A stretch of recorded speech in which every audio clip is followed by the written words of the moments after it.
আসসালামু আলাইকুম। আজকে আবারও নতুন আরেকটি রেসিপি নিয়ে হাজির হয়ে গেলাম। আজকে আমি বরবটি দিয়ে রুই মাছের কারি রান্না করে দেখাবো। গরমে এইরকম একটা তরকারি হলে খেতে ভীষণ ভালো লাগে। আশা করি আপনাদের ভালো লাগবে। তৈরি করার জন্য আমি এখানে কয়েক টুকরা রুই মাছ নিয়েছি।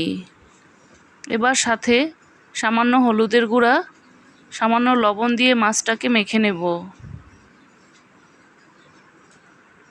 এবার চুলায় একটি প্যান বসিয়ে তেল দিয়ে গরম করে নেব। তেলটা গরম হলে মাছের টুকরোগুলোকে দিয়ে ভেজে নেব।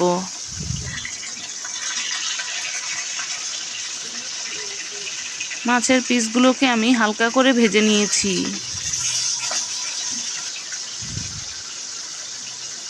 ভাজা হয়ে গেলে এবার আমি মাছগুলোকে তুলে নেব।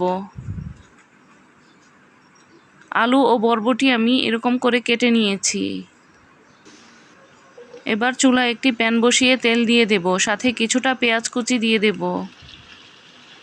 পেঁয়াজটাকে এবার তেলের সাথে একটু ভেজে নেব। স্বাদ মতো লবণ দিয়ে দেব।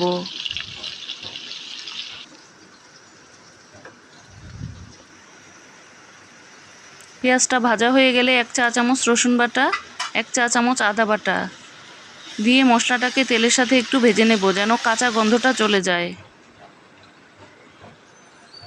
1 চা চামচ হলুদের গুঁড়া, 1 চা চামচ লাল মরিচের গুঁড়া, 1 চা চামচ জিরার গুঁড়া,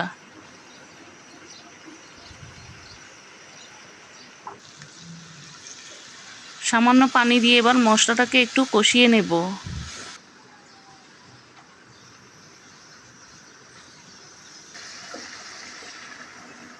মশলাটা কষানো হয়ে গেলে কেটে রাখা বরবটি ও আলুগুলোকে দিয়ে মশলার সাথে একটু ভালোভাবে কষিয়ে নেব।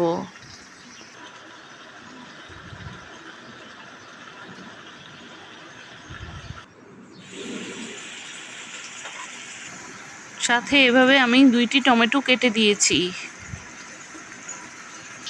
এবার টমেটো, বরবটি, আলু সবগুলো তরকারিকে একসাথে একটু ভালোভাবে নাড়াচাড়া দিয়ে কষিয়ে নেব।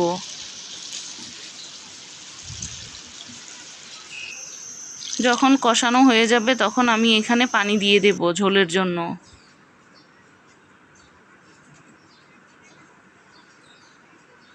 এবার ভেজে রাখা মাছগুলোকে উপরে দিয়ে দেব।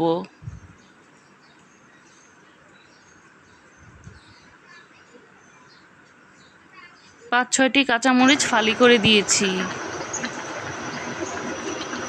এবার ঢাকনা দিয়ে ঢেকে কিছুক্ষণ রান্না করে নেব।